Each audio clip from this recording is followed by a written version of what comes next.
la clase va a estar a cargo del profesor Martín. Yo no lo estaba viendo en pantalla, por eso estaba esperando. Perdón, no lo veía yo.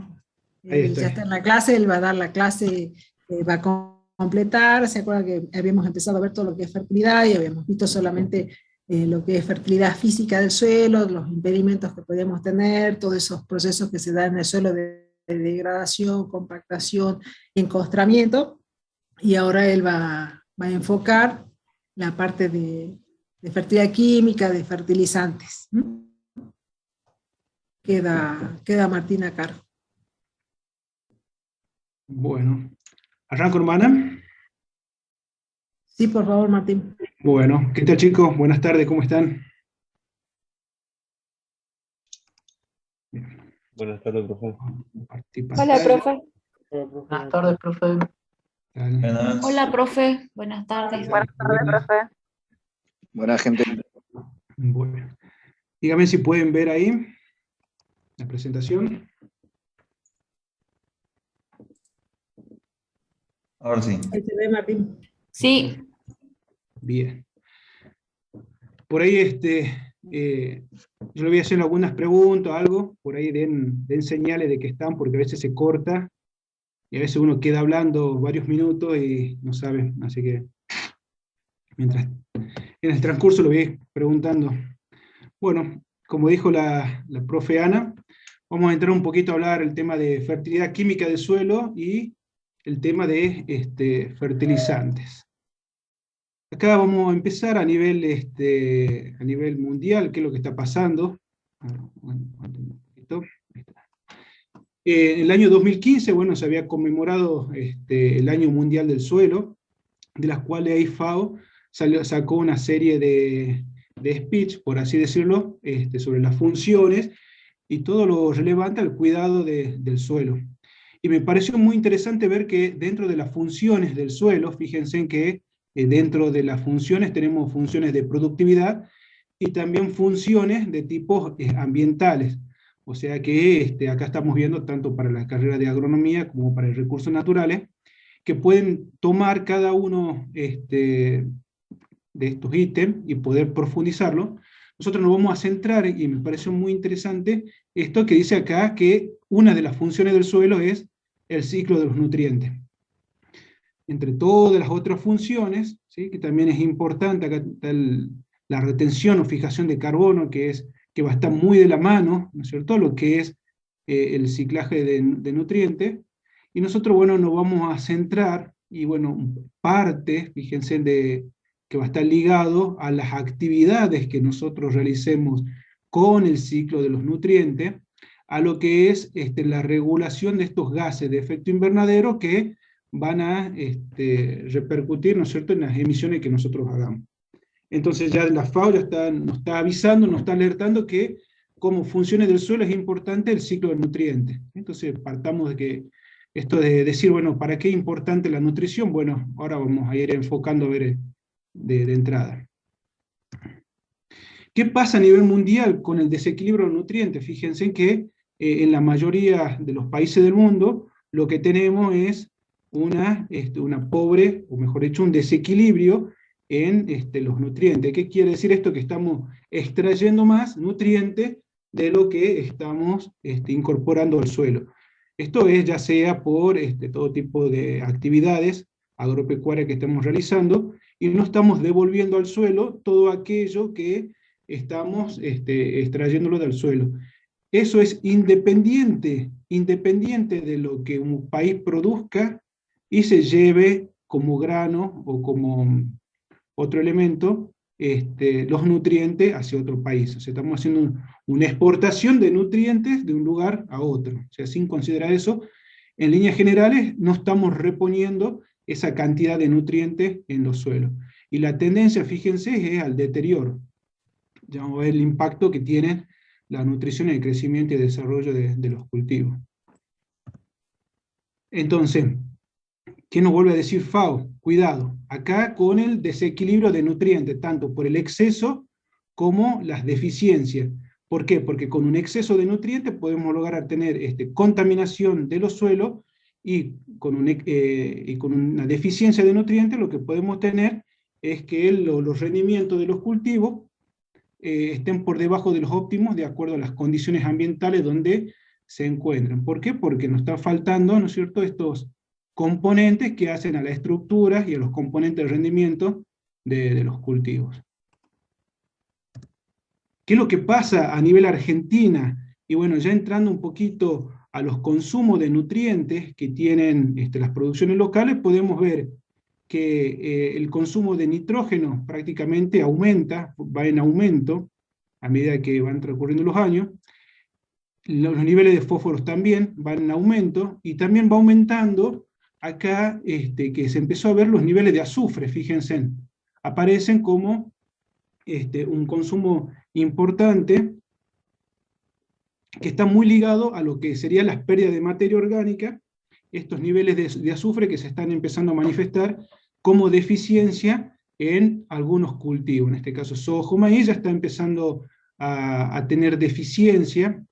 Es más, algunos laboratorios ya están, ya dan determinan la cantidad de sulfato que están presentes en los suelos, y nosotros ya tenemos que ir pensando qué es lo que le está pasando, ¿no es cierto?, a nuestros suelos cuando ya tenemos esos niveles de deficiencia de azufre que está muy ligado a las pérdidas de materia orgánica. También, ¿qué es lo que pasa a nivel de los mercados de Argentina? Podemos ver que, si ustedes se fijan acá abajo, en los últimos años hay una creciente, va creciendo de a poquito, las producciones, en este caso locales, de fertilizantes.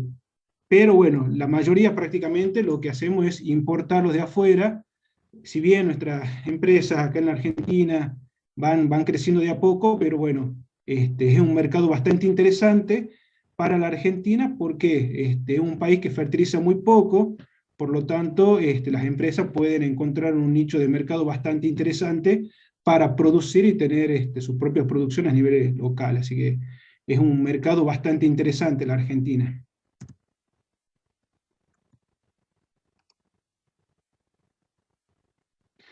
¿Qué es lo que pasa con el consumo, fíjense, de los grupos de fertilizantes en los consumos en la Argentina?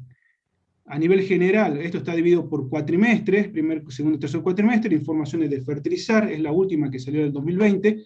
Fíjense en cómo los grupos nitrogenados están aumentando los consumos, ¿sí? O sea, dentro de los fertilizantes nitrogenados tenemos lo que son a base de urea, UAN, los nitratos de amonio, fíjense que encabezan prácticamente el consumo. Le siguen los fosfatados, que están en segundo orden, y aparecen los azufrados. Fíjense entonces, a nivel de evolución de mercado, los grupos nitrogenados son los que encabezan prácticamente el mercado de venta o de movimientos de fertilizantes. ¿Qué es lo que pasa a nivel cultivo? Fíjense, a nivel cultivo, el trigo, fíjense cómo tiene una gran demanda de nitrógeno, al igual que el maíz. Fíjense, la soja no tiene una demanda justamente por lo que es la fijación biológica del nitrógeno, que hay que darle las condiciones necesarias y óptimas al cultivo y al suelo para que esa fijación sea muy eficiente, o sea eficiente en el uso de nitrógeno por fijación. Entonces obviamente que la soja no. Pero fíjense en que los componentes, en este caso de fósforo, sí intervienen, ¿no es cierto?, en lo que sería la soja. Maíz, obviamente, que es altamente dependiente de los niveles de nitrógeno, obviamente por un proceso de degradación de la materia orgánica que, al no fertilizarte, el que está aportando ese nitrógeno es la materia orgánica. Por ende, en función de las demandas y los requerimientos que necesita el maíz, hay que hacerle un plus de aporte de acuerdo al estado fenológico en que se encuentra, para lograr una buena eficiencia, una buena conversión en los rendimientos. Por lo tanto, el maíz es un mercado realmente interesante y porque consume bastante el nitrógeno, al igual que el trigo, fíjense. Entonces, bueno, después tenemos las pasturas y otros cultivos que son interesantes ver, en este caso tabaco, las vid.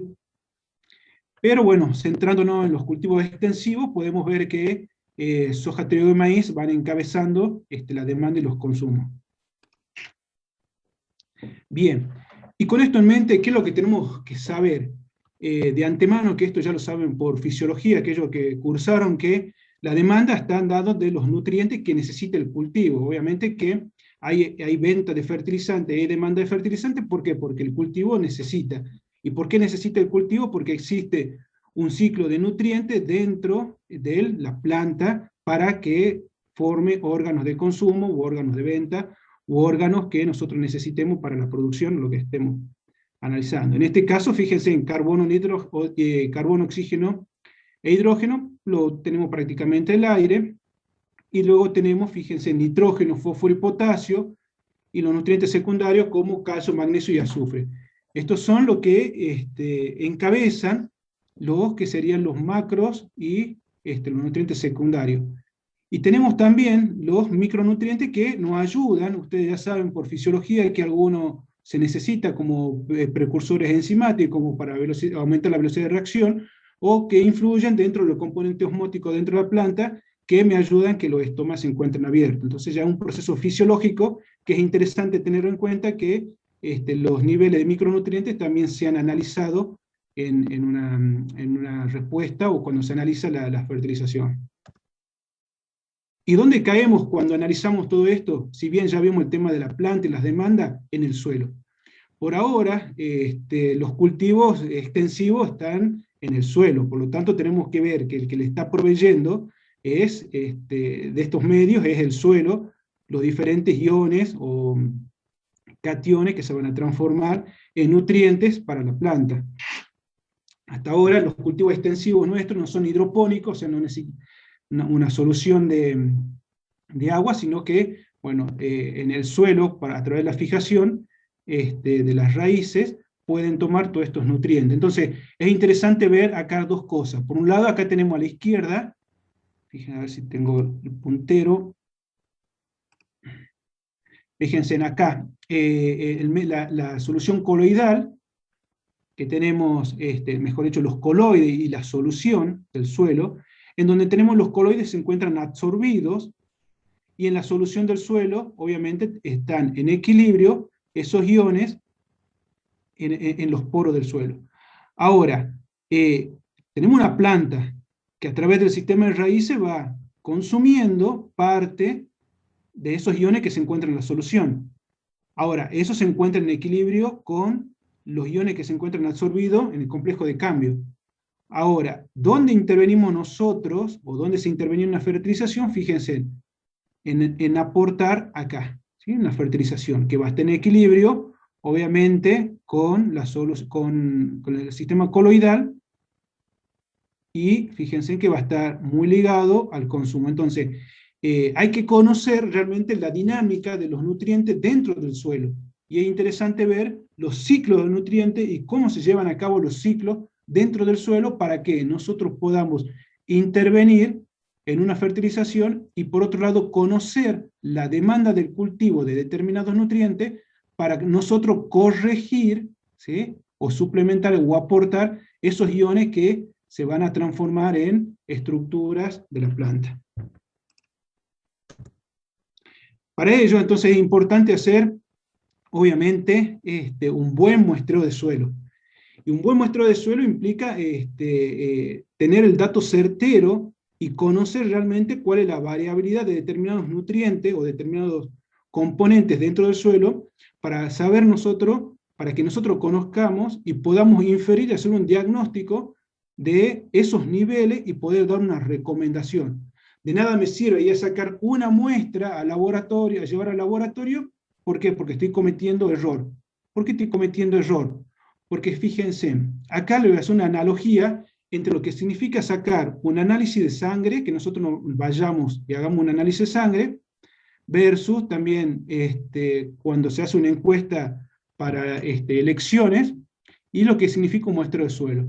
Cuando yo me voy a muestrear, voy a sacar me voy a hacer un análisis de sangre, obviamente me voy a hacer un muestreo de sangre, para ver en qué nivel estoy. Fíjense, yo del cuerpo tengo 5 litros de sangre. De esos 5 litros de sangre, me sacan 10 mililitros en una jeringa, obviamente, y la proporción es 1 en 500. Obviamente que tengo que reunir ciertas condiciones, tengo que estar en ayuno, ¿sí? No tengo que comer antes de ir, ¿para qué? Para que los resultados sean acordes, ¿no es cierto?, a lo que me está pasando a mí en ese muestreo.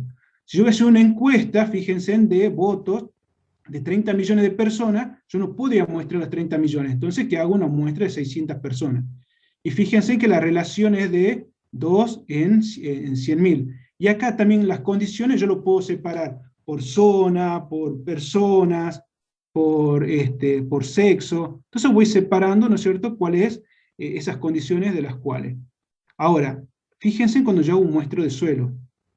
El muestreo de suelo, yo un lote chico, de acá es Salta, Metán, Nanta, Lajita, 50 hectáreas es lo mínimo. Fíjense, hacemos un muestreo de 0 a 20, y con una densidad aparente, hagan el cálculo de 1,25 si quieren, o 1,3 por una textura franca, fíjense, pesa prácticamente 125 millones de kilos. Yo me estoy llevando 1 kilo al laboratorio, y eso, ¿no? Y eso, porque ahora los laboratorios, algunos piden medio kilo. Y fíjense, la relación es 1 en 125 millones. Ahora, ¿cuáles son las condiciones? Bueno, hay que ver la temperatura, la humedad, las condiciones de muestreo, que a veces no las tenemos en cuenta y vamos a muestrear así nomás. Pero fíjense lo representativo, lo importante que es hacer un buen muestreo de suelo. ¿Por qué? Porque es representativo de esa cantidad de 125 millones de kilos de suelo, ¿sí? Uno dice, bueno, pero son 50 hectáreas, es una muestra. Bueno, cuidado acá porque puedo estar cometiendo errores, ¿sí? Que lo que puse acá, dice, esta es una de las cuestiones que conviene que conviertan la muestra en un punto crítico para el cual se deben extremar los cuidados de modo de obtener una muestra representativa del lote o caso que se está estudiando. Así que mucho cuidado con el tema de los muestreos.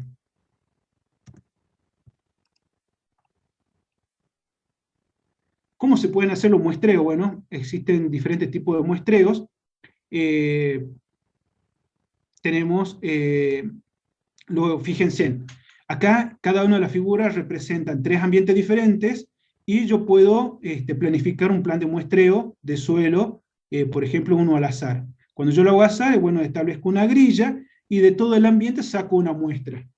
Pero cuidado, ¿qué estoy haciendo acá? Acá estoy mezclando diferentes ambientes, y estoy teniendo una muestra compuesta para inferir en ese ambiente. Ahora, el error que estoy cometiendo es que estoy metiendo 3 situaciones diferentes, y con una muestra voy a inferir en esos 3 lugares.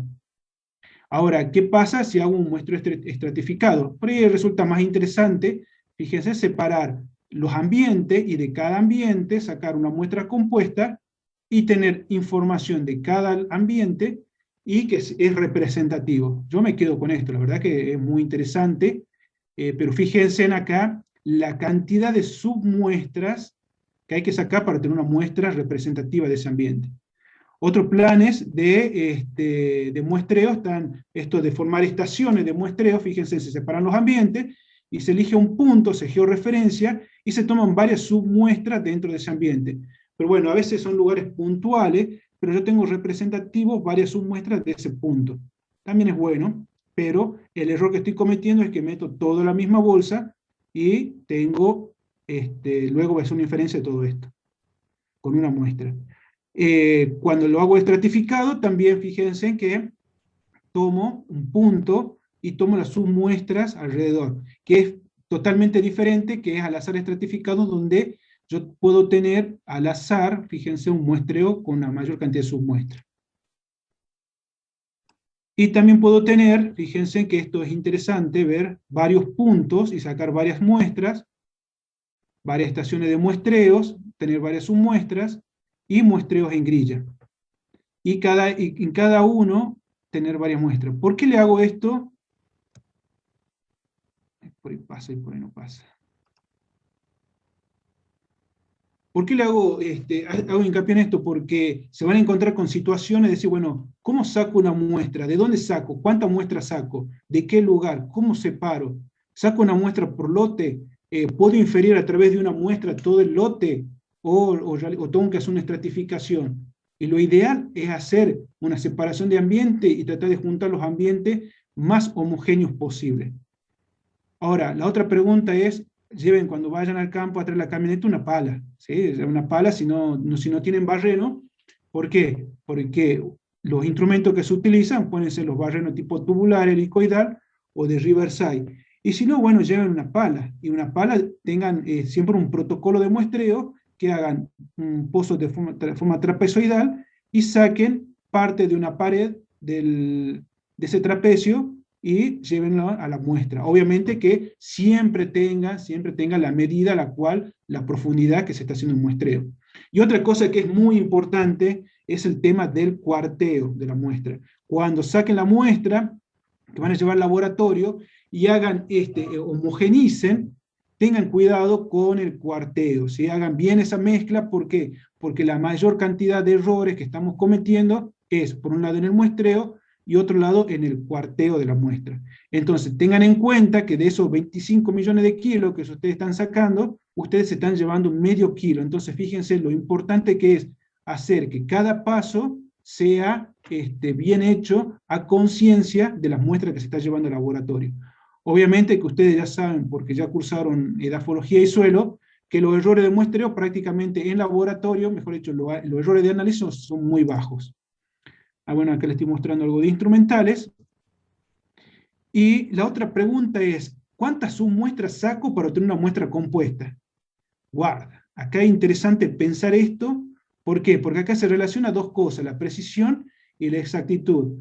Y me gustó mucho este trabajo de Roberts y Henry, que ellos hicieron un análisis, la verdad un paper bastante interesante, en donde sacan, ¿no es cierto?, llegan a la conclusión que para tener una buena precisión se necesitan aproximadamente entre 20 y 30 submuestras, en líneas generales. Entonces, pero va a depender, ¿no es cierto?, de lo que ustedes vayan a muestrear. Por lo general, si van a hacer un muestreo de fósforo, 20 a 30 submuestras por ambiente, es dentro de todo representativo de esa condición. Y acá llegamos, ¿no es cierto?, que una vez que sacamos la muestra, la llevamos, hacemos el cuarteo, sacamos la cantidad de submuestra, llevamos la muestra al laboratorio. Y cuando llevamos la muestra al laboratorio, el laboratorio, como ustedes saben de la cursada anterior, nos entregan esta planilla. Y la otra pregunta es, hay que interpretar esta planilla, ¿sí? Hay que interpretar esta planilla para ver qué es lo que hacemos y qué es lo que le está pasando a ese suelo en función de lo que nosotros queremos. ¿Por qué?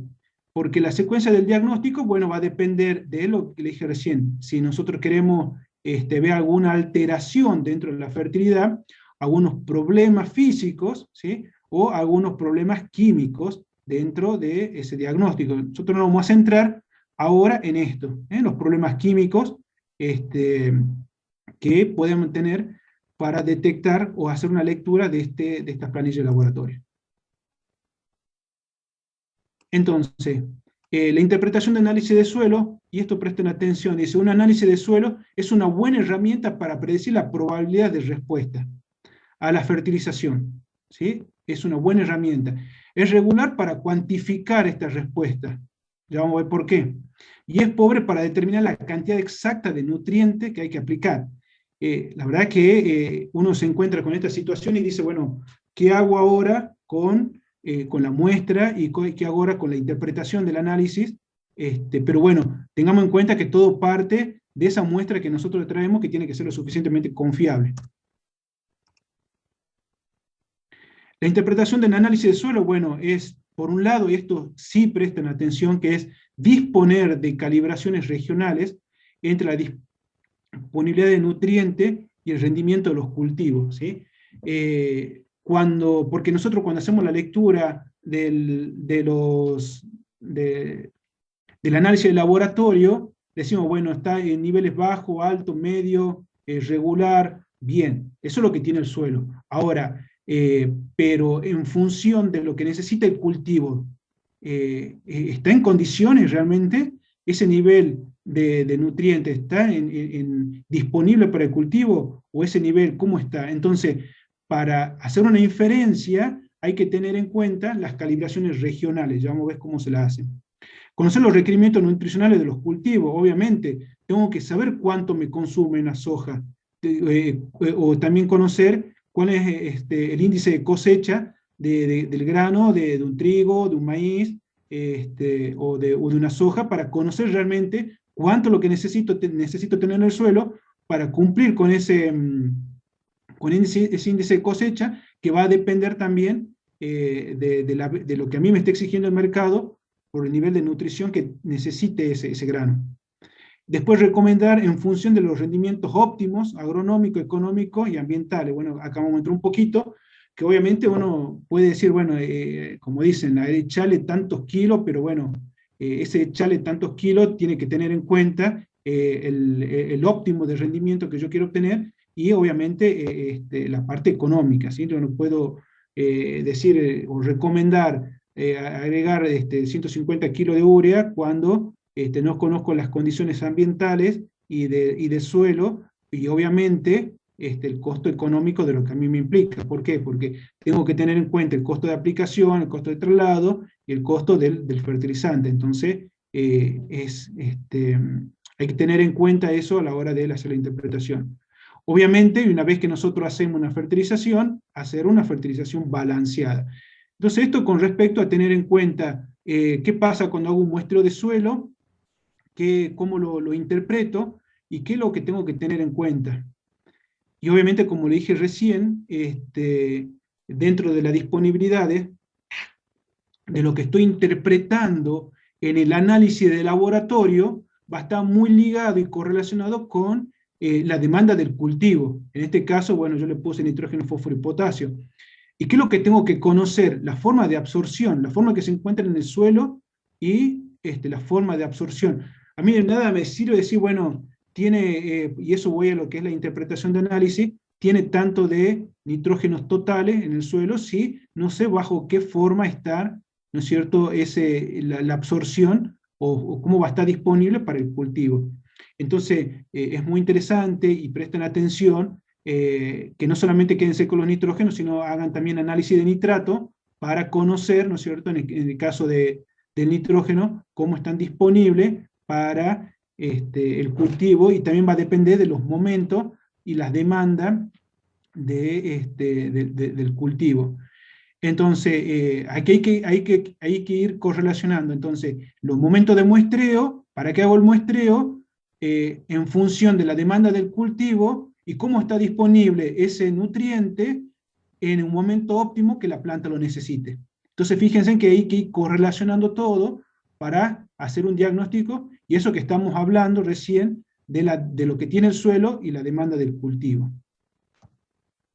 Obviamente que hay que conocer también la dinámica de esos iones, en este caso, de ese nitrato, de esos fosfatos, cómo se encuentra en la solución del suelo.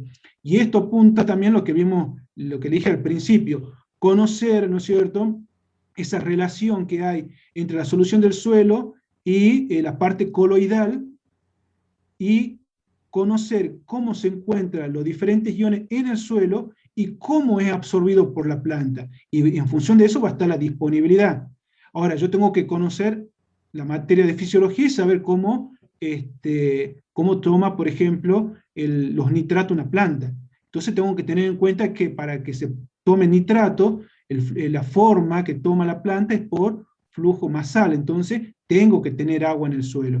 Y si yo tengo fósforo, y bueno, tengo que ver que es por difusión o intercepción, o sea, tengo que tener desarrollo de raíces. ¿Ve? Acá lo está diciendo. Entonces, tengo que conocer, ¿no es cierto?, de lo que yo le dije recién, los ciclos de los nutrientes, cómo se encuentra esos nutrientes en el suelo y cómo es aprovechado para la planta. ¿Para qué? Para que yo tenga idea, ¿no es cierto?, de qué es lo que le está pasando al suelo y cómo la planta lo va a tomar para yo obtener un óptimo de rendimiento. Y acá, teniendo en mente eso, vamos a pensar en dos cosas, ¿sí? Entonces ya sé la demanda del cultivo, ya sé cómo un análisis de suelo, ya sé cómo la dinámica de algunos ciclos, porque ya lo estudié en otras materias. Y la otra pregunta es, ¿qué diferencia hay entre fertilidad y productividad? Porque dice, bueno, yo quiero obtener más cosas, pero yo voy a ser fertilizar o aumentar la productividad. Entonces acá dos conceptos que me pareció interesante discutirlo y ponerlo, es la fertilidad. Se define como la capacidad de un suelo de aportar a los cultivos la cantidad de nutrientes que se necesita en forma balanceada. Se concentra en los nutrientes y los procesos químicos y biológicos que determinan que estén disponibles para las plantas, en ese caso. Ahora, la productividad, dice, se define como la capacidad de un suelo de producir un dado nivel de rendimiento bajo un escenario de manejo definido. Fíjense que acá ya toma el manejo, es más abarcativo, ¿no?, lo que es la productividad. ¿Sí? Entonces, es para que tener en cuenta, ¿por qué? Porque abarca lo que es la fertilidad, abarca las propiedades que afectan la dinámica del agua, entonces, el ambiente. Entonces, entramos a estos conceptos, ¿sí? Lo que es dotación y lo que es abastecimiento. Entonces, para que un suelo sea fértil, por así, teniendo en cuenta las definiciones, tiene que cumplir que tenga la dotación, se refiere al contenido de nutrientes que posee originalmente el suelo, y el abastecimiento son aquellas condiciones del suelo o sustrato que permite que un determinado nutriente se encuentre disponible para las plantas. Bien, con esto ya vemos lo que la profe le dijo en la clase pasada de la parte física, ¿sí? Todo lo que vieron: densidad aparente, porosidad y tasa de infiltración, porosidad, está muy ligado, ¿no es cierto?, al desarrollo de las raíces y cómo impacta ese desarrollo mejor dicho, cómo impacta esa física de suelo en el desarrollo de las raíces, en ese sistema radical. Ahora, la dotación se va a referir cómo están esos nutrientes disponibles, ¿sí?, para la planta. O sea, yo puedo tener un suelo que esté muy bien provisto, pero si tiene una alta resistencia mecánica y una alta densidad aparente, en donde el desarrollo de raíces es muy escaso, y las raíces no se entera que están esos nutrientes. Entonces, tiene que cumplir esas dos condiciones, ¿no?, de dotación y abastecimiento. Y acá le pongo un ejemplo, dice: si consideramos al nitrógeno como un nutriente del suelo, la cantidad de este elemento en forma disponible para el vegetal se llama la dotación, es lo que dije recién. Y la textura, estructura, la porosidad, hace referencia, ¿no es cierto?, al abastecimiento. Y acá entramos a esa diferenciación que le dije, ¿no?, lo que es la productividad, toma en cuenta el clima, el manejo, la planta y el suelo. Y dentro del suelo vamos a encontrar la fertilidad, ¿sí? Obviamente que tiene que cumplir todas estas condiciones. Entonces vamos a entrar a ver cómo esos iones, esos nutrientes están dentro del suelo. Para ello, hay varios estudios en donde se estudiaron las leyes de la fertilidad. Con respecto a la ley de la fertilidad, en un principio, al siglo XIX, se tenía la teoría del humus. La teoría del humus era considerada importante porque se creía que el humus era el que aportaba todos los componentes necesarios para el crecimiento y desarrollo de las plantas. Fíjense, según esta teoría, las plantas vivían de extractos derivados del humus disuelto en agua, de lluvia, y que le proveían todos estos elementos. Ahora, el rol del suelo era proveer una pequeña pero esencial cantidad de minerales, y el valor del humus se creía que se debía principalmente a sus constituyentes minerales. ¿Sí? Entonces, en un principio, ¿no es cierto?, se consideraba el humus que se tenía en cuenta esa teoría. Sin embargo, dice, refutar la teoría del humus y detectar la importancia de los elementos minerales en la nutrición de las plantas y la necesidad de agregar sales, vendrían a ser los minerales al suelo, para mejorar su fertilidad, iba a requerir discutir los resultados de numerosos experimentos largos. O sea, fíjense que se llegó a varias discusiones para lograr, no digo refutar esta teoría, sino reafirmar otras teorías nuevas que fueron naciendo gracias a que se conocía esta teoría y saber de dónde proven, mejor dicho, era conocer de dónde provenían esos nutrientes para que un vegetal pueda crecer. Y es así que una de las leyes es la ley de mínimo, la ley de Leibniz, que dice que la ley, fíjense, que en un suelo podemos tener toda la cantidad de nutrientes, ¿sí? Pero ¿qué pasa? El crecimiento de un cultivo se va a ver limitado por aquel que esté en menor disponibilidad. ¿Qué dice la ley de mínimo? El crecimiento es proporcional a la disponibilidad del recurso más escaso, aun cuando todo lo otro abunde. Yo puedo tener todos los niveles de nutrientes del suelo en óptimas condiciones, pero ¿qué pasa? Si uno está en deficiencia, va a responder a esa deficiencia.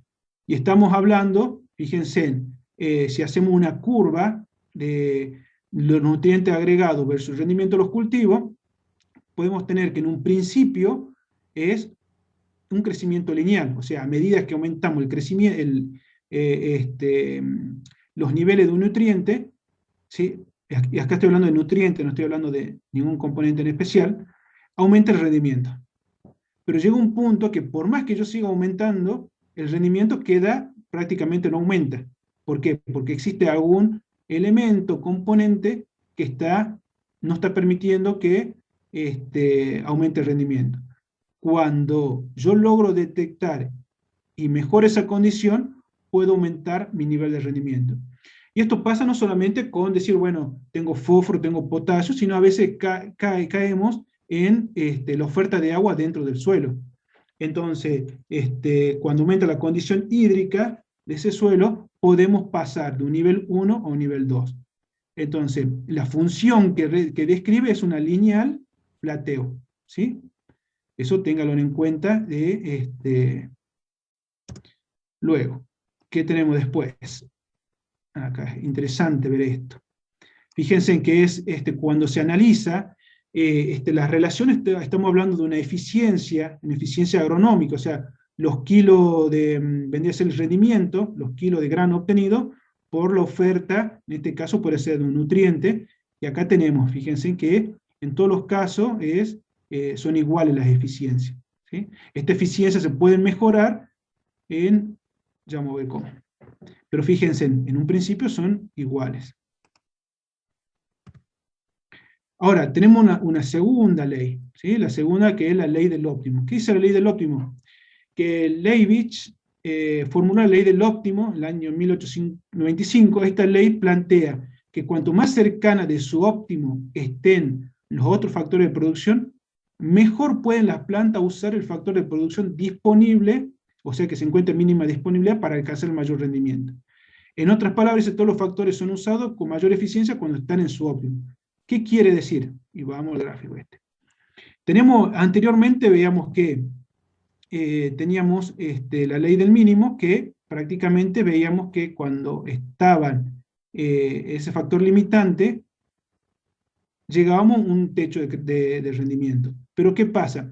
Que esta dice, ¿qué pasa cuando todos están dentro de un óptimo? Cuando todos los otros elementos están dentro de un nivel óptimo, hace que ese nivel que se encuentre en deficiencia sea más eficiente, o sea, es más eficiente el uso de ese que se encuentre en deficiencia. Por lo tanto, cuando todo está, aumenta, fíjense, se desplaza un poquito, y cuando se logra saltear esa deficiencia, pasa a un nivel 2. Pero mientras todo esté en un nivel óptimo, fíjense, aumenta la eficiencia agronómica. Esto es lo que llamamos. Fíjense, que las pendientes cambian. Entonces, es más eficiente. ¿Qué es lo que dice acá? Que cuando se alcanza un nivel de rendimiento más alto, por mejora en otro factor que afecta a la producción, aumenta la eficiencia agronómica del nutriente. Por eso se separan las dos líneas, ¿sí? Esto es lo que estamos viendo. Después tenemos otra ley, que es la ley de incrementos decrecientes, que esta ya es de Mitscherling.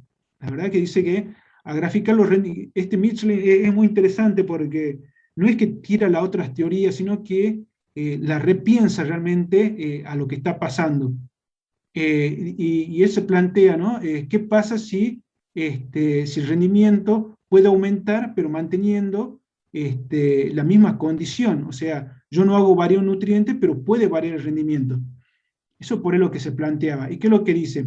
Que al graficar los rendimientos alcanzados en función del nutriente más limitante, Mitscherling observó que en general los rendimientos no aumentaban en proporción directa al grado del agregado de nutrientes. Esto llevó a descartar la función lineal plateo para presentar otra función que sería una función de tipo exponencial. Pero no es que la rechaza, sino que la repiensa realmente a lo que está pasando dentro del suelo. ¿Y qué es lo que dice? Que cada agregado de nutriente limitante produce un incremento del rendimiento. O sea, yo agrego un nutriente. No estamos hablando de fertilizante, nutriente. ¿Y qué es lo que pasa? Tiene un determinado rendimiento. Pero guarda, yo tengo un rendimiento máximo. ¿Sí? Tengo un rendimiento máximo. Y yo agrego un nutriente y tengo un rendimiento. Ahora, ¿qué dice él? Que el incremento del rendimiento no es proporcional al grado de nutrientes, como la ley del mínimo. sino la distancia del rendimiento máximo, el rendimiento I que yo obtengo, versus rendimiento máximo. O sea, mi rendimiento, ¿no es cierto?, va a estar muy ligado al máximo versus la diferencia entre el máximo menos el que yo tengo. Entonces fíjense, acá está la ecuación, ¿no? La diferencia, el delta D sobre X, va a ser el máximo menos lo que yo tengo. Y que está muy ligado a una constante C. Eso se lo dejo para que lo piensen un poquito. ¿Y qué dice? Así, cuando más cerca del rendimiento máximo se está, menos el rendimiento del rendimiento. Fíjense, mientras máximo es, mientras más me acerco al máximo, la distancia, fíjense, es menor. Entre este rendimiento y este es menor. La distancia que este es menor. A ver si lo puedo obtener. Fíjense, estas distancias son menores. Acá yo tengo menor. Entonces, ¿qué es lo que dice? El parámetro C es la constante de proporcionalidad que relaciona la pendiente de la curva, o sea, la diferencia, y determina que la función se acerque al rendimiento máximo más rápido. ¿Sí? Fíjense que prácticamente está muy interesante esta curva porque acá toma el rendimiento y toma las diferencias respecto al máximo versus el que yo tengo. Y fíjense, para la misma cantidad de nutriente agregado, no va, o sea, el rendimiento puede aumentar, pero no es como en otras leyes que yo aumentaba el rendimiento, el nutriente y pasaba a otro nivel. En este caso no. ¿Sí? Pero él toma en cuenta esos niveles. Ahora, cuando se aumenta esa deficiencia, pasa a otro nivel mayor. Ahora, teniendo en cuenta estas leyes, la tenemos que aplicar lo que pasa en el suelo con lo que le pasa al cultivo. Entonces, ¿cuáles son las funciones del rendimiento? Esto un poco capaz que ya lo vieron en fisiología, que dice que la relación entre el rendimiento de un cultivo y el agregado nutriente esencial y limitante en forma de fertilizante puede caracterizarse mediante una curva, obviamente. ¿Sí? Yo tengo, ya le puse acá dosis fertilizante, pero fíjense, si yo tengo un ensayo en donde el tratamiento inicial, que es el testigo, yo tengo esta condición, I0, o sea, para un 0 de aplicación testigo, tengo este rendimiento. Pero a medida que yo voy agregando un nutriente, ¿sí? Voy agregando un nutriente, tengo una zona de deficiencia donde yo tengo respuesta. O sea, el cultivo me responde al agregado de esa dosis de fertilizante. Entonces estoy en una zona de deficiencia, pero tengo respuesta. Luego estoy en una zona de suficiencia, que por más que yo agregue, el rendimiento prácticamente no aumenta. Y luego, por más que yo siga agregando, cae el rendimiento por un exceso. Entonces, conocer la dinámica del rendimiento en función de la dosis aplicada y qué es lo que le pasa al cultivo, me permite a mí saber en qué nivel estoy para poder hacer, para tener una respuesta a la fertilización en función de la deficiencia, en qué zona yo me estoy encontrando para poder agregar una dosis de fertilizante y si voy a tener una respuesta en la planta. Ahora, teniendo en mente todo lo que vemos, ¿sí? La fertilización, los muestreos de suelo, la muestra quemada de laboratorio, el análisis de laboratorio, teniendo en mente las leyes del óptimo, del mínimo, de Mitscherlich, y con esto, ¿no? de la respuesta que yo tengo en los cultivos. Y la pregunta es, ¿cómo se calibra ahora? ¿Cómo calibro el análisis de suelo? ¿Sí? Ahora, para hacer un diagnóstico, ¿cómo lo calibro? Bueno, podemos obtener, fíjense, que las mejores y más apropiadas calibraciones se obtienen a partir de ensayos de campo. O sea, ¿qué es lo que tengo que hacer yo? Hago un ensayo de campo, tengo los diferentes tratamientos, y obtengo para determinadas dosis, tengo los determinados rendimientos relativos. El rendimiento relativo es el rendimiento testigo sobre el rendimiento fertilizado. Entonces yo hago una curva, entonces en función del fósforo disponible versus el rendimiento relativo, o sea, el rendimiento testigo versus lo diferente fertilizado. Y obtengo estas curvas. ¿Sí? Ahora, yo a partir de acá puedo obtener, puedo calibrar. ¿Qué quiere decir calibrar? Entonces, el momento en donde yo ya no voy a tener respuesta, por eso tengo que tener en cuenta la curva anterior, el momento que yo ya no tengo respuesta, fíjense, obtengo el valor óptimo. Y hablo de rendimiento relativo. ¿Qué quiere decir rendimiento relativo? Si yo digo un rendimiento relativo del 95%, ¿qué quiere decir? Que a mí me está faltando 5% para llegar al rendimiento máximo. A eso se refiere, ¿no? Por eso las curvas, fíjense, las tenemos prácticamente por arriba del 90%, porque yo estoy esperando una respuesta del 90%, o sea, un porcentaje de pérdida o disminución del 10%. Tanto para fósforo y acá, y acá.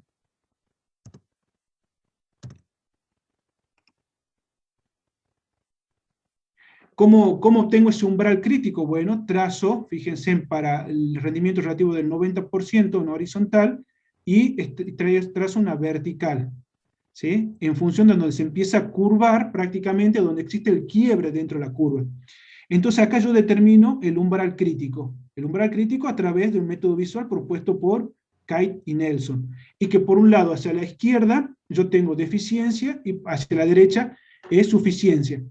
Entonces yo voy ubicando las curvas, estas rectas, las voy moviendo hasta que yo voy obteniendo, ¿no es cierto?, esto donde dice más, menos, yo lo voy ubicando de tal manera donde yo aplique un fertilizante y puedo obtener una respuesta. Pero por lo tanto yo tengo que determinar el nivel óptimo, ¿sí?, para un determinado rendimiento relativo. Y a mí con esto ya se me cierra el esquema del análisis de... no, me falta uno más. Acá está. Luego es ajustando una función. ¿Qué quiere decir? Que yo tengo una función con todos los puntos que yo obtuve de rendimiento relativo en función de las dosis, tengo una función. En este caso, una función cuadrática, exponencial, perdón. ¿Sí? Entonces, pongo para un 95% de rendimiento relativo cuánto es el óptimo. Y construyo, ¿no es cierto?, en base a esta fórmula, construyo, ¿no es cierto?, para un 90-95% en qué nivel estoy. Entonces, para 90-95%, en este caso para fósforo, yo tengo que entrar entre 8 y 12 partes por millón. Por debajo de 8 estoy en bajo, y por arriba estoy en alto. Y fíjense que en función del rendimiento relativo. Con esto, ¿no es cierto?, esto está adaptado de Mallarino a nivel de ejemplo. Yo voy construyendo los niveles en función de los niveles de fósforo, en este caso, yo voy a tener la respuesta, ¿sí? Y en función de ello voy a tener la recomendación. Entonces, no es que yo digo, tengo 20 partes por millón de fósforo y estoy, sí, está bueno que tiene ese nivel, pero ¿cuánto yo tengo con ese nivel de rendimiento relativo? Entonces yo establezco, ¿no es cierto?, estos rangos, estos rankings, y recién ahí, ¿no es cierto?, puedo darle al análisis de suelo una interpretación agronómica de un diagnóstico de lo que yo estoy haciendo. Por eso es muy importante hacer un buen diagnóstico de suelo, ¿sí? Un buen diagnóstico y un buen muestreo. ¿Para qué? Para que yo, cuando haga estas curvas, ¿sí?, y haga estos rankings, esté dando una buena dosis. Ahora, eso iba a entrar ahora. A partir de ello, si estoy en deficiencia, tengo que agregar una dosis, un fertilizante. Tengo que suplementar ese fósforo que me está faltando. Por lo tanto, si yo hago un mal muestreo, o por defecto o por exceso, y voy a estar cometiendo errores. Entonces la idea es tener un suelo bien nutrido, ¿no es cierto?, y suplementar esto con corrección. Obviamente que tengo que tener en cuenta para hacer estas curvas, estas demandas, ¿no?, de nitrógeno, fósforo, potasio, de la necesidad tanto de maíz como de soja. Y a partir, como yo le dije al principio, ¿no?, teniendo en cuenta los requerimientos y los índices de cosecha, saber aproximadamente, el índice de cosecha es el porcentaje que va de este nitrógeno al grano, ¿no? Esto es lo que se lleva el grano, por ahí sí entra la duda. Entonces tengo que conocer las características nutricionales de la planta, de los cultivos, para poder hacer, ¿no es cierto?, una recomendación necesaria. Ahora, partimos desde acá. Entonces, ¿qué pasa si yo estoy en un nivel bajo? ¿Sí? Tengo que fertilizar. Entonces, voy a hacer uso de fertilizantes. ¿Y qué son los fertilizantes? Se considera fertilizante a todo producto que incorporado al suelo o aplicado a los vegetales, sus partes, suministra en forma directa o indirecta sustancias requeridas por aquello. para su nutrición, estimular su crecimiento, aumentar la productividad o mejorar la calidad del producto. Entonces, esto es según la legislación. Entonces es un fertilizante. Entonces, tengo que pensar bien. Si yo tengo mi cultivo que hice un muestreo, conozco la demanda del cultivo, conozco cuánto estoy necesitando, sé cuánto se me va a llevar en grano, y tengo que ver cuánto necesito, bien, tengo que aplicar un fertilizante. Perfecto. ¿Qué fertilizante? ¿Cómo clasifico los fertilizantes en función de lo que necesito? Bueno, los fertilizantes se van a clasificar por su origen, por su composición química y forma de presentación. Obviamente que esto yo lo tengo que tener en cuenta a la hora de elegir qué fertilizante voy a ocupar y de la forma, ¿sí? Por eso se hace esta clasificación. A nivel general, por su origen, puede ser mineral, producto que se extraen de los recursos geológicos, por ejemplo, la roca fosfórica. Los químicos, de acuerdo a su origen, lo estamos clasificando, ¿no? A través de los procesos de elaboración, por ejemplo, la urea. Los biológicos, podemos tener los Rhizobium, que es un biofertilizante para semilla. De acuerdo a su composición química, habíamos dicho que puede ser orgánico e inorgánico. Los orgánicos son aquellos que son derivados de restos orgánicos, ya sea por estiércol, residuos, compost, y los inorgánicos están ligados a lo que es la síntesis de sustancias químicas. Y los inorgánicos se van a clasificar como simple y compuesto, por ejemplo, el fosfato diamónico, el 18460, o compuesto como el triple 15. Por su forma de presentación, obviamente los líquidos, tenemos las soluciones de Wann, los sólidos pueden ser perlados o en polvo, y los gaseosos en forma amoníaco anhidro. Entonces, esos son como yo caracterizo, clasifico los fertilizantes. Ahora, esos fertilizantes tienen una determinada característica, o unos determinados atributos, ya sean atributos químicos, físicos, que yo los tengo que tener en cuenta a la hora, ¿no es cierto?, de comprar un fertilizante, o de elegir un fertilizante. ¿Por qué? Porque este fertilizante, como es un compuesto químico, va a tener una serie de reacciones químicas dentro de la solución del suelo, que yo la tengo que tener en cuenta para ver cuál es el impacto que voy a estar ocasionando y cómo voy a modificar algunas de las variables que se encuentran en el suelo. Esas variables ustedes ya las conocen, por ejemplo, el pH, la salinidad, aparte de los iones. Entonces, yo tengo que tener en cuenta esta característica de los fertilizantes para poder saber cuál voy a utilizar y cuál voy a aplicar. Entonces, por un lado tenemos los atributos químicos, que son el grado equivalente, la pureza, el índice de acidez, el índice salino, los atributos físicos como el tamaño, la granulometría, la solubilidad, el índice de higroscopicidad, la tendencia al cracking y el endurecimiento y dureza. ¿Siguen ahí, chicos? Sí, profe. Sí, profe. Sí, profe. Bien, bien. Bueno, tenemos entonces dentro los atributos químicos, y podemos ver que cuáles son los atributos químicos que yo los tengo que leer y tengo que tenerlo en cuenta, ¿sí? Cuando yo voy a comprar una bolsa de fertilizante. Y, por ejemplo, tenemos el grado. Entonces, el grado tenemos el porcentaje en peso como elemento del componente primario, en este orden: nitrógeno, fósforo y potasio, ¿sí? Y después tenemos el grado equivalente, que es el porcentaje de peso de los componentes primarios. Y acá yo le puse un ejemplo, que esto se lo copió la profe, que es, fíjense, acá tenemos el membrete, que tenemos, por ejemplo, el 18460. Y por un lado tenemos el grado, y por otro lado tenemos el grado equivalente. ¿Se entiende? Fíjense que me está diciendo las proporciones que tiene. Ahora, en 100 kilos, yo tengo 18 kilos, 100 kilos de fertilizante, yo tengo 18 kilos de nitrógeno, 18 de fósforo, mejor en este caso 20 de fósforo, y 0 de potasio. Esto, cuando vean algunos cálculos, presten atención, porque es importante ver, en función de eso ustedes van a hacer las formulaciones de los diferentes fertilizantes que tiene.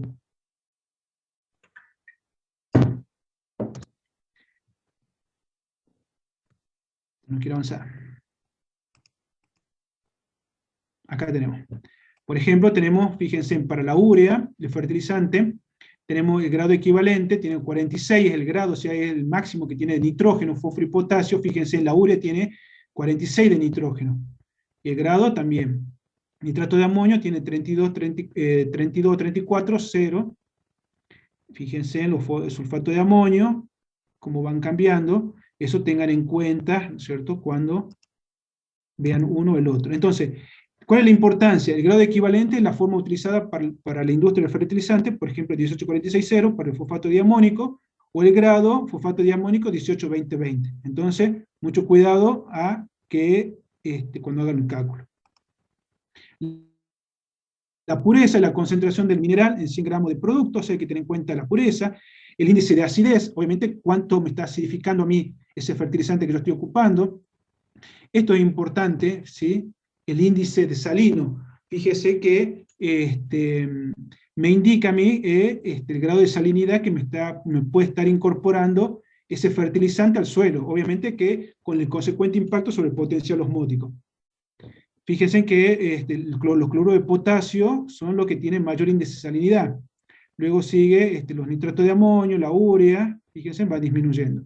La importancia en aplicaciones conjuntas con la semilla aumenta el potencial osmótico del suelo, dañando la germinación o emergencia de la semilla. Mucho cuidado a la hora de hacer un diagnóstico al momento de la aplicación, cómo aplicamos determinado fertilizante en el momento de la siembra, teniendo en cuenta el índice salino. Obviamente hay que leer el marbete del fertilizante e interpretar esto para que nosotros planifiquemos la estrategia de fertilización, ¿sí?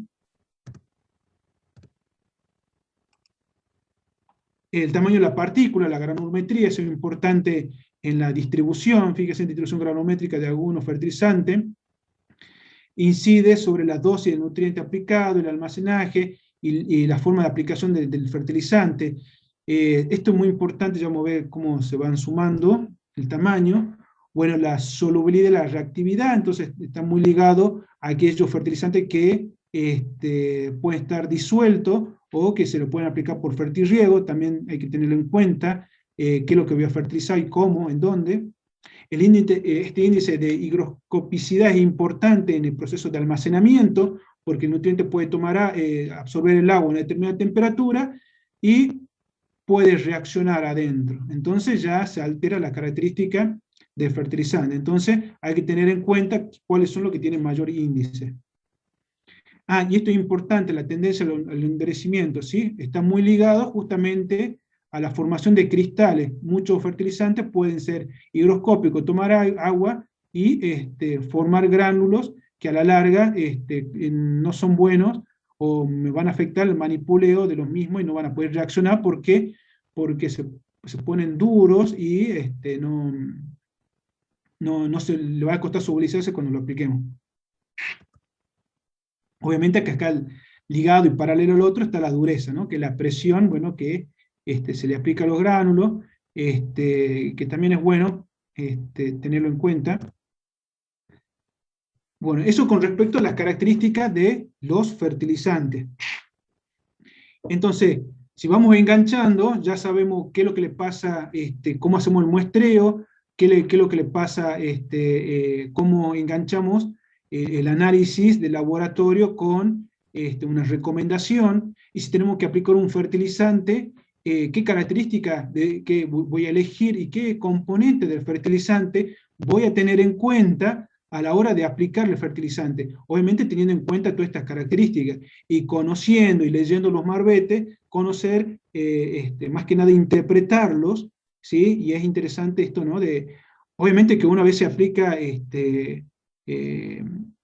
una camionada, pero tengan en cuenta si ustedes lo tienen que almacenar o si trabajan dentro de una empresa que vende fertilizante, tener en cuenta esta característica del fertilizante en esto, ¿no? Los endurecimientos, la forma de aplicación, eso por ahí uno no lo da no lo toma en cuenta, pero son muy importantes a la hora de la aplicación y a la hora del almacenamiento de estos fertilizantes. Vamos a entrar a ver a nivel general los fertilizantes nitrogenados. Vamos a hablar un poquito de dos componentes, no creo que me dé el tiempo para hablarlo todo, pero vamos a hablar de los nitrogenados, que son los más usados. ¿Cuáles son los que los tenemos? Bueno, tenemos fertilizantes en base a que tiene en su composición nitrógeno, en este caso la urea, el guan, nitrato de amonio calcario, sulfato de amonio, Por ahí ustedes van a escuchar por ahí que hay varios fertilizantes comerciales que andan dando vuelta en los campos. Por ahí piensen realmente cuál es la composición que tienen y cuál es el impacto que está produciendo en los suelos, de acuerdo a la composición que tienen esos fertilizantes que andan dando vuelta, esos fertilizantes comerciales que están dando vuelta, ¿no?, en nuestra zona. Y fíjense en que la urea, la composición, tenemos 46% de nitrógeno, se puede presentar perlada, granulada o en cristales. Este tiene índice de acidez, el WAN, que es líquido, puede ser 30 o 32, nosotros en Argentina utilizamos WAN 32, ¿sí?, nitrato de amonio. Por ahí es muy interesante ver, ¿dónde está sulfato? No está acá. Bueno. Y teniendo en cuenta estos fertilizantes nitrogenados, este ciclo de nitrógeno me pareció muy bueno. ¿Por qué? Porque fíjense cómo son los aportes de nitrógeno y qué es lo que le pasa al suelo. En el caso que un fertilizante, acá estamos parados, entra al suelo, fíjense, puede entrar como amonio, puede entrar como nitrato, puede entrar también por acá, formar nitratos, ¿sí? Pero ¿qué le pasa? Ese nitrato, ese amonio, si está como amonio, fíjense que, perdón, acá también puede entrar en forma orgánica, ¿sí?, a través de un fertilizante orgánico, o por descomposición orgánica, fíjense. Ya vamos a ver quién entra por acá, se tiene que mineralizar y formar amonio. Ese amonio puede nitrificarse y formar, en este caso, nitrato, pero hay que tener mucho cuidado que ese nitrato, parte se puede lixiviar y parte se puede desnitrificar y perderse en la atmósfera como un gas de efecto invernadero, que es el óxido nitroso. Entonces, ese amonio que cuando un fertilizante entra al suelo de acuerdo al tipo de fertilizante, como le dije recién, puede tener amonio o puede entrar nitrato. En el caso de la urea, es un fertilizante, si bien es sintético, tiene una composición orgánica, por lo tanto entra y se tiene que mineralizar. Y cuando entra se forma amonio, está por acá, ¿sí? Otros, ya vamos a ver cuál es, no siguen este camino, entran por acá en forma, en cambio, la urea entra por este camino orgánico, se tiene que mineralizar y forma amonio. ¿Qué características? Bueno, no voy a entrar mucho en detalle, esto ya lo vimos. En el suelo actúa la ureasa, o sea que para que esta urea sea aprovechada y sea transformada en amonio, acá tiene que entrar la ureasa. La ureasa que se encuentra en el suelo es la que transforma esa urea en amonio. ¿Qué podemos decir de la urea? Que es muy importante la volatilización, o sea, la pérdida de nitrógeno por amoníaco. Entonces, ¿qué es lo que hay que tener en cuenta? Y acá le puse un ejemplo que me pareció espectacular, fíjense, acá tenemos la urea que ingresa al suelo, y acá tenemos la ureasa. La ureasa entra, fíjense, está en la urea, a través de la ureasa transforma en amonio. Ese amonio que se encuentra en el suelo puede estar absorbido en el complejo de cambio o puede volatilizarse. Nosotros habíamos dicho que la mayor pérdida es por volatilización de la urea. Ahora, ese amonio también puede ser absorbido por la planta, puede ser transformado en nitrato, y ese nitrato puede perderse, fíjense, por lixiviación, o también puede actuar otra enzima, la nitrato óxido reductasa, que transforma por diferentes caminos el óxido nitroso. Ahora, existen diferentes componentes que se le agrega para inhibir o retardar el efecto de esta ureasa. En este caso son inhibidores. Uno de los inhibidores de la ureasa que se utiliza es el NBPT o el MPPT, que se utiliza para inhibir o retardar el efecto de la ureasa.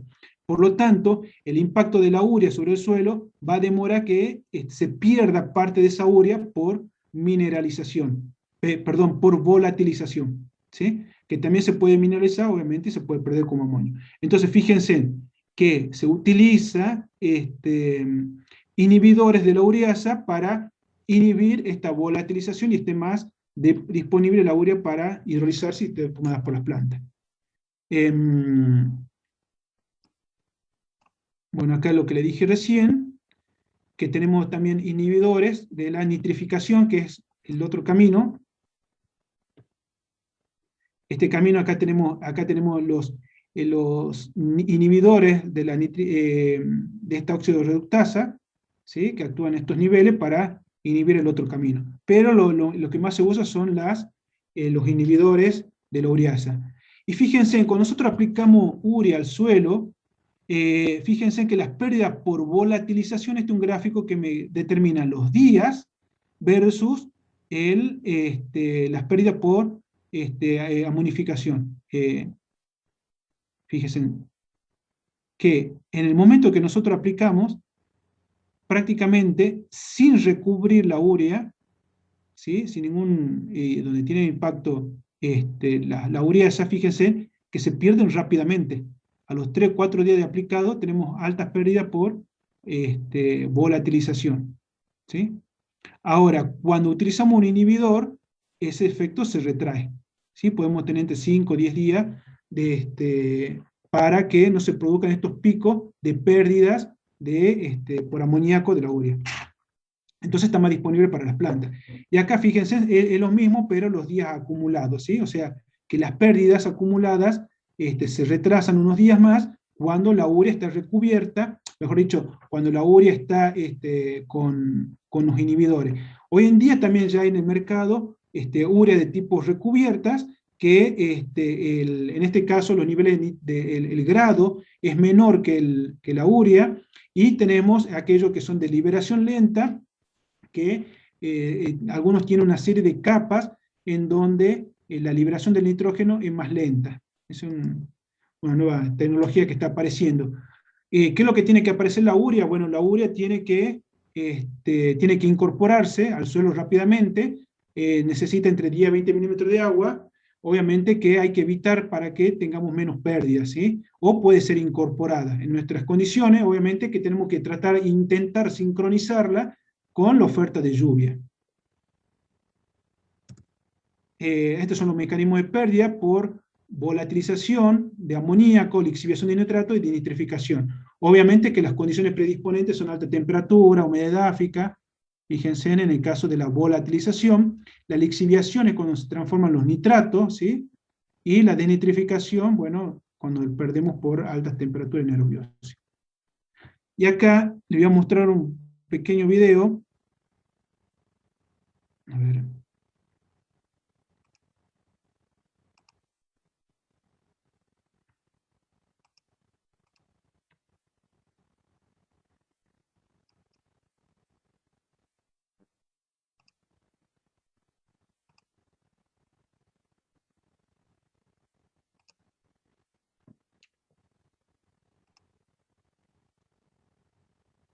A ver si es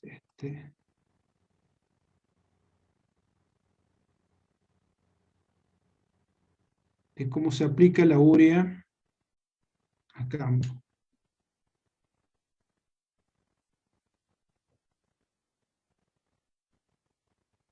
A ver, no sé si pueden ver el video.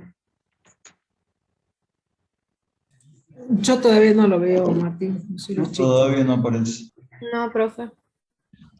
Ese a lo mejor te conviene abrirlo por fuera de la presentación y recién compartirlo. ¿Cómo sería?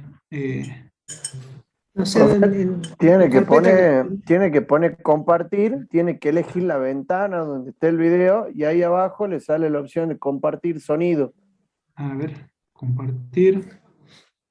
Compartir sonido. Optimizar. Clip per video. A ver. Esas dos opciones tienen que poner. A ver ahí.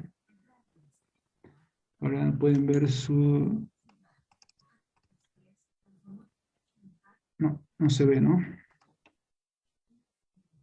No, profe.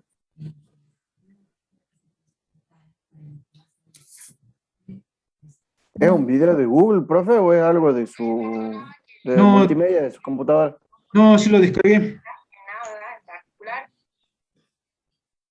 A ver, intentemos otra vez. Es se mantiene presionado el control para esta ventana.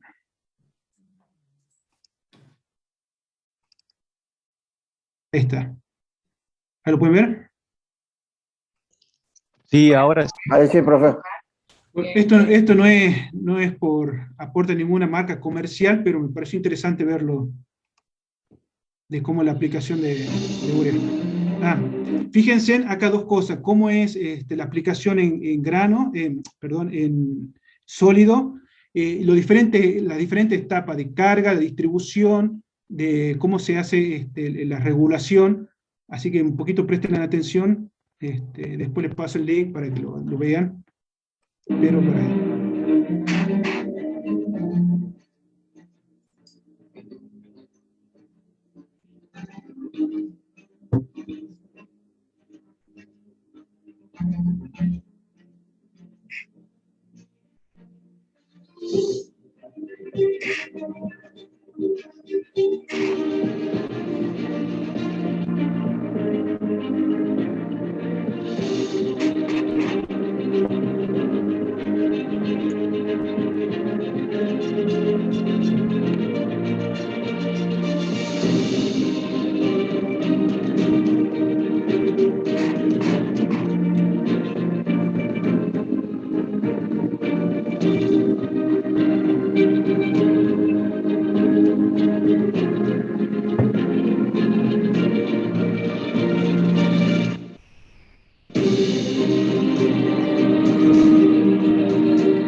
Bueno, eso le diré un poco para mostrarle cómo es la aplicación de urea y algunos fertilizantes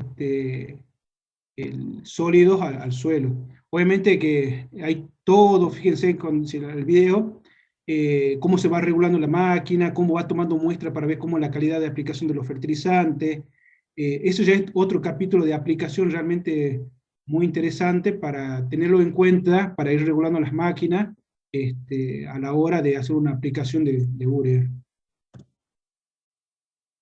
Y ya nos vamos terminando. Vamos a ver que tenemos también los fertilizantes nitrogenados a base de líquido, en este caso el WAN. El WAN, fíjense que parte tiene urea, el otro 50% está compuesto por nitrato y amonio. Entonces, volvemos un poquito para atrás. Habíamos dicho que en el caso de WAN, fíjense, tiene nitratos, entonces la vía que va a entrar, si aplico WAN, va a entrar directamente por acá. Tiene amonio, va a seguir esta vía por acá. Y como tiene urea, va a seguir esta vía por acá, de mineralización. O sea, un fertilizante líquido, en este caso WAN, va a seguir estos tres caminos. En este caso, porque tiene nitrato, porque tiene amonio, y porque tiene urea, se va a tener que mineralizar. ¿Qué característica tiene? Bueno, tenemos el WAN 28, el WAN 30 y el WAN 32. Nosotros en Argentina usamos el WAN 32. ¿Sí? Es interesante también ver las características que tienen cada uno. ¿Sí? En este caso las densidades, prácticamente las densidades, las solubilidades. Entonces, los puntos de cristalización. Si nosotros tenemos aplicación de WAN en invierno, para trigo, por ejemplo, y tenemos una helada, bueno, es muy probable que el punto de cristalización sea interesante tenerlo en cuenta, ¿no? Esta es la forma de aplicación, fíjense en el chorreado, ¿sí? Y se le aplica, tiene un caño de bajada, justamente porque es tóxico, puede provocar fitotoxicidad al cultivo, y entra chorreado, en este caso, para el maíz.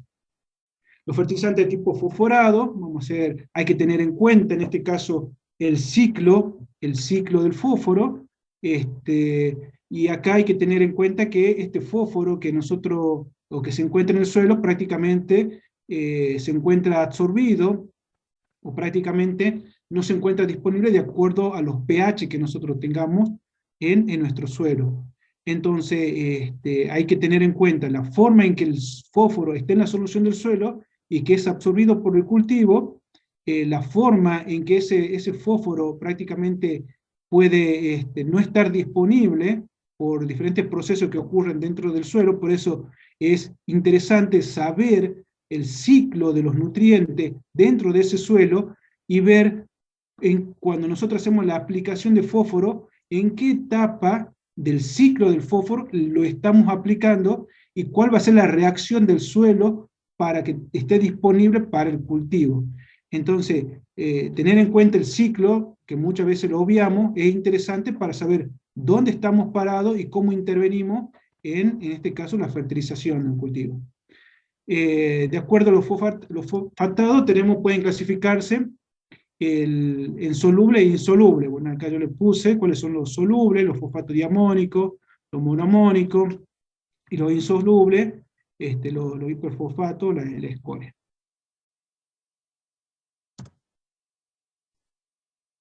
La característica, por ejemplo, el fosfato diamónico, la fórmula química, el grado equivalente y el grado, fíjense, los fosfatos monoamónicos.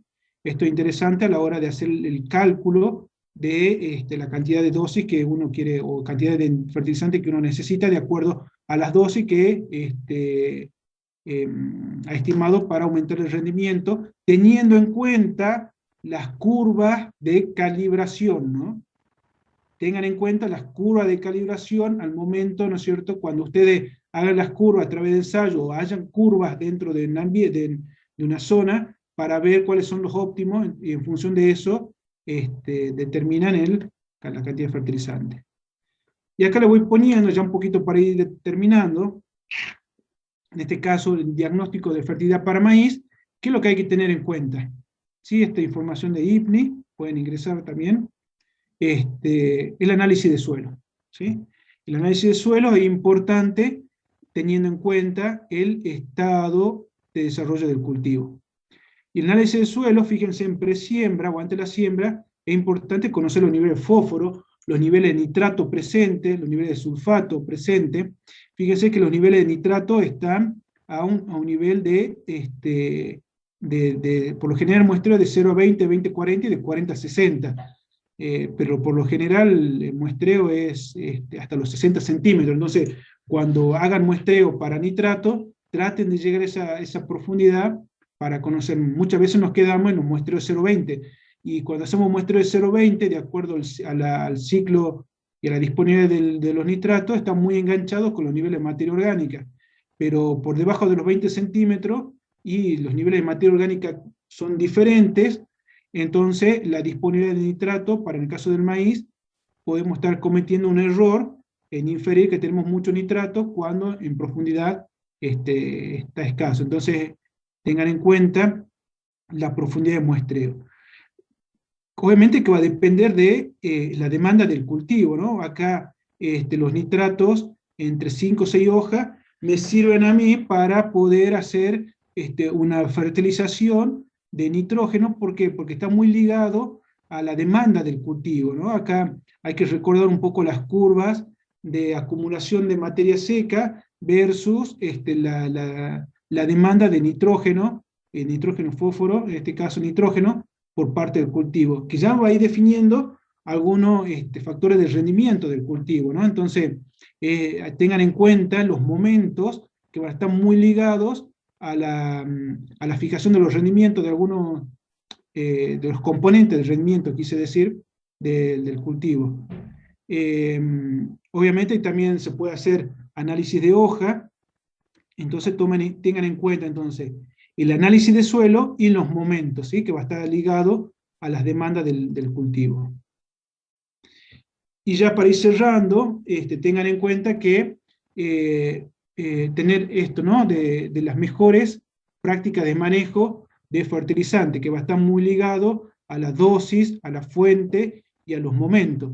Y esto es lo que estuvimos viendo, ¿no? Las dosis, la fuente y los momentos, que todos tienen que entrar entra todo un esquema económico, ecológico y social que tiene que mantenerse integrado y equilibrado. ¿Para qué? Para que tener un manejo sustentable de los recursos. Obviamente que tiene que estar ligado a una rentabilidad, ¿no? O sea, las patas tienen que estar en equilibrio para que nuestra actividad sea económicamente rentable, socialmente y puede incorporar trabajo, y ecológicamente saludable. Y hay que tomar decisiones en el manejo de nutrientes. Obviamente, teniendo en cuenta todo esto, el abastecimiento en el suelo es importante de acuerdo a todo lo que estuvimos viendo, ¿no? Recién. Y en función de eso vamos a tener las dosis recomendables, y este es un círculo, ¿sí? O sea, esto no acaba con un muestreo, con un análisis, sino hay que tener en cuenta el manejo del ambiente, de los ambientes en donde se encuentran los cultivos. Y obviamente las mejores prácticas de manejo de fertilizantes que últimamente se están estimulando para hacer un uso racional de los fertilizantes. Bueno, y con esto creo que terminamos. Creo que es un medio extensivo, pero espero que les haya servido.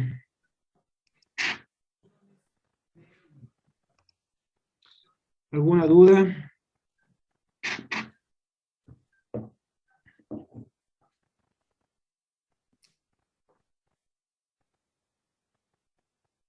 Parece que están con todo comprendido, Martín.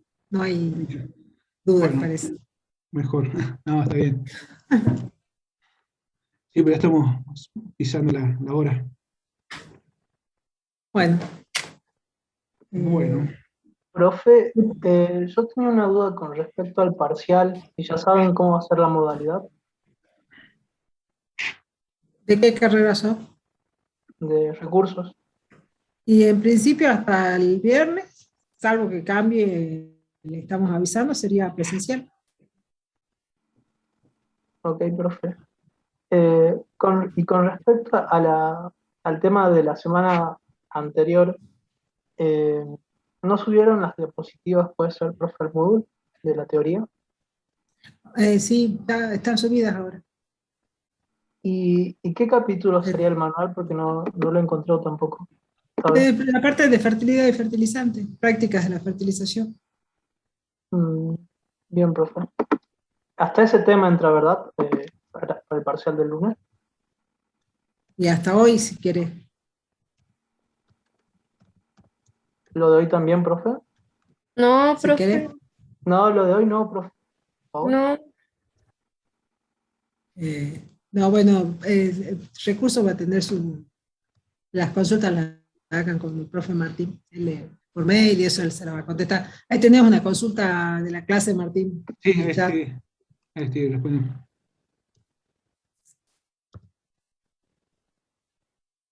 Profe, y si llega a ser presencial, ¿a qué hora tenemos que ir? ¿A las 9?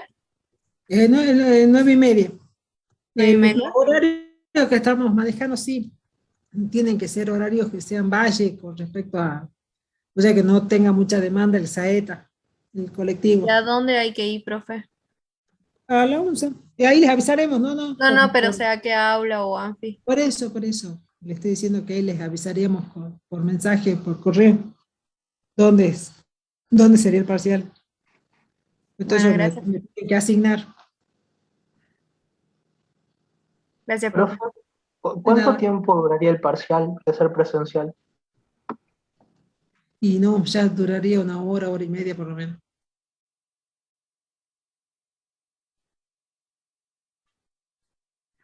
Bien, profe, gracias. De nada.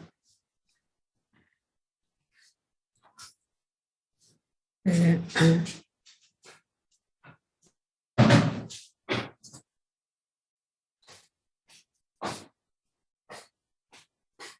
Bueno, ¿alguna otra duda de la clase?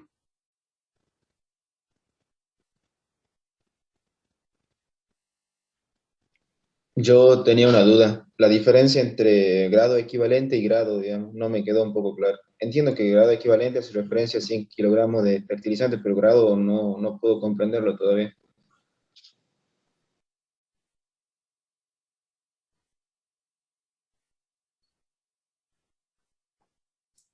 Martín. Estaba hablando tenía el micrófono apagado.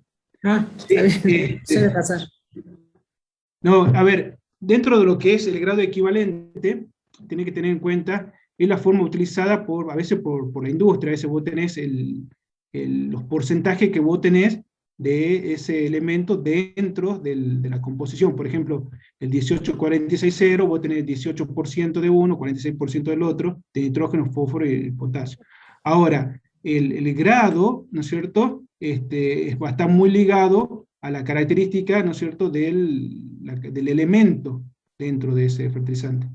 Por ejemplo, si vos tenés, bueno, la urea tiene 4600 de grado equivalente, va a ser lo mismo que, o si no, a ver, el 18-46-0, vos vas a tener 18 en función del 46, pero de fósforo vos vas a tener 20.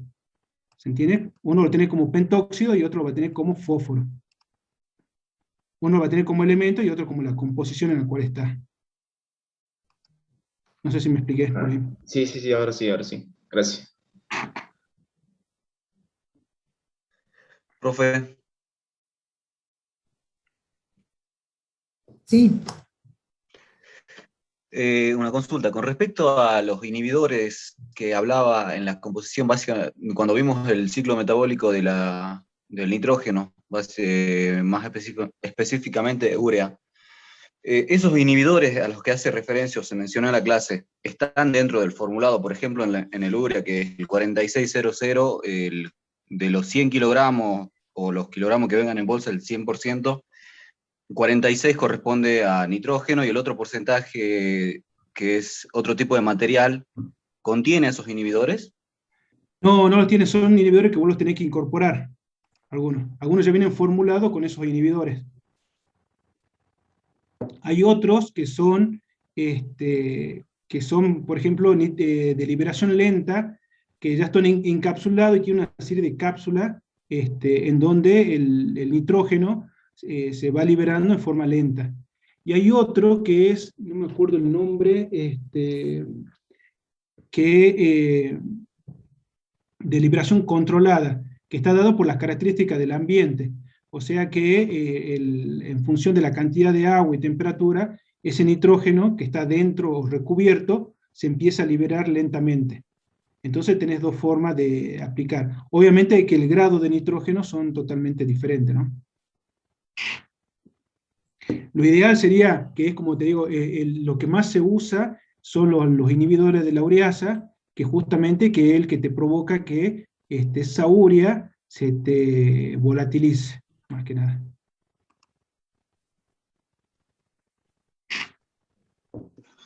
Bien, profe. Y las curvas esas de calibración que vimos en un principio para cada elemento y para cada ambiente, eso para la zona del NOA, que sería nuestra zona, ¿están hechas? ¿Se están haciendo? ¿Hay alguna...? Mirá, Porque se ven complicadas de realizar. no, en realidad sí, por lo general lo realizan las empresas que te venden fertilizante.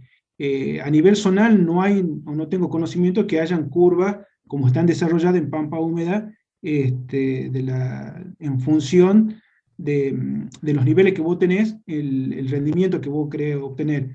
O sea, no tenés curva de calibración. Lo ideal sería que vos tengas un campo y en tu campo vos armes tu ensayo y tengas tu propia curva de calibración en ese ambiente, en ese campo. Entonces vos vas a saber, para un determinado rendimiento, cuánto vas a aportar en ese lugar y en ese ambiente, ¿se entiende?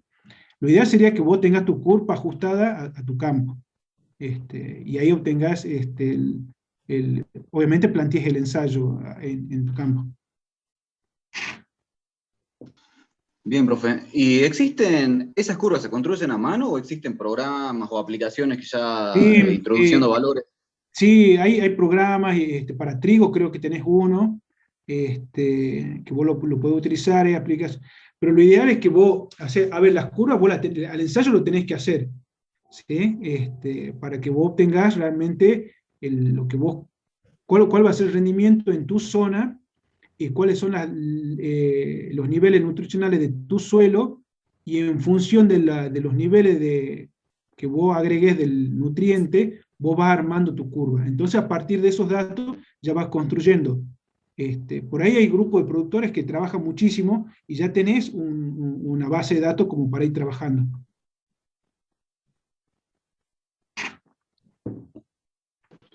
Bien, profe, gracias. Un avisito ahí, Roberto Vicentini me dice que no está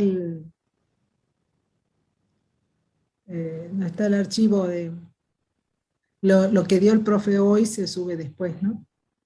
Lo que es Profe, pero fertilidad recién química entré se en la va a subir. plataforma y no está, por eso consulté. ¿En la de agronomía no está? No. No, debe estar visible nada más. Ya lo pongo visible. Bien, profe, gracias. Porque subí para todas las materias, ya lo estaba subido. A lo mejor no está visible nada más, ya lo corrijo, Vicentini, muchas gracias.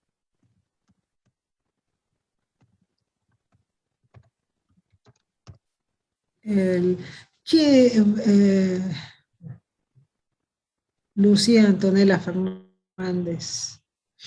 Te voy a desaprobar de entrada por la pregunta esa. Las cosas escritas se llaman cuestionarios. Lo escrito no puede ser coloquial, ¿no? Sí hay cuestionarios sobre las dos partes de la física y la química. Profe, mañana, me digo el viernes, ¿hay cuestionarios de esto? Sí, claro. Va a tener práctico sobre esto. ¿Qué no es que esta semana no se puede tomar cuestionarios, profe? Por lo que Pero, ¿vos rendí algo el viernes?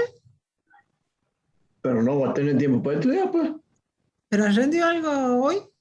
Mañana rindo mejora genética. ¿Qué va a rendir mañana? Yo rindo el viernes, profe. Tienes razón, me olvidé. Tienes razón. No tienen cuestionario el viernes. Van a tener el otro viernes los dos temas juntos. Tienes razón. Discúlpeme. Me olvidé del examen.